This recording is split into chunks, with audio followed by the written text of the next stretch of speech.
ما عرض ادب دوستان، برای شما یه سرویس قابلمه با ویژگی های خیلی خاص آوردیم که کیفیت کارش فوق العاده عالیه. و نکته اول این که این سرویس قابلمه شما هر کجای کشور که باشین تا درب منزل به صورت کاملا رایگان خدمتتون ارسال میشه. در ادامه این سرویس قابلمه رو خدمتتون معرفی میکنیم. همه خانوما میدونن که دو تا از پرمصرف ترین قابلمه ها تو خونه قابلمه سایز 20 و 24 یعنی 4 نفره و 6 نفره. این سرویس قابلمه دو تا قابلمه سایز 20 و 24 داره که 4 نفره و 6 نفره هستن و برای یه خانواده 5-6 نفره انتخاب خیلی خوبیه، چون بیشترین مصرف رو این قابلمه ها تو خونه و استفاده روزانه دارن. کف کار رینگی کار شده، مارک اوزای هستش که طراحی ترکیه‌ایه و تولید داخل و بیرونش هم گرانیت 100% نچسب و ضد خش تولید شده. دسته‌هاش هم همونطور که می‌بینین از بدنه خود قابلمه تولید شده.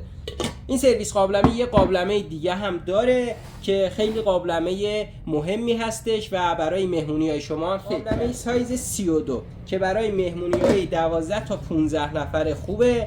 این قابلمه تو اکثر سرویس قابلمه ها نیست، یعنی قابلمه سایز 32 که خیلی سایز بزرگه و برای مهمونی‌ها خیلی استفاده میشه.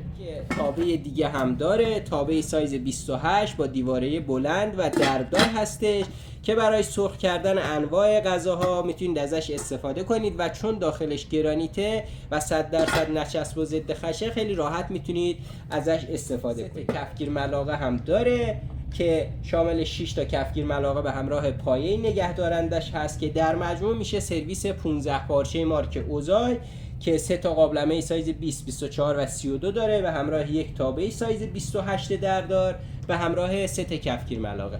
قیمتش رو میتونید داخل کپشن همین پست ببینید و برای ثبت سفارش از طریق سایت روبیکا و واتساپ میتونید اقدام کنید.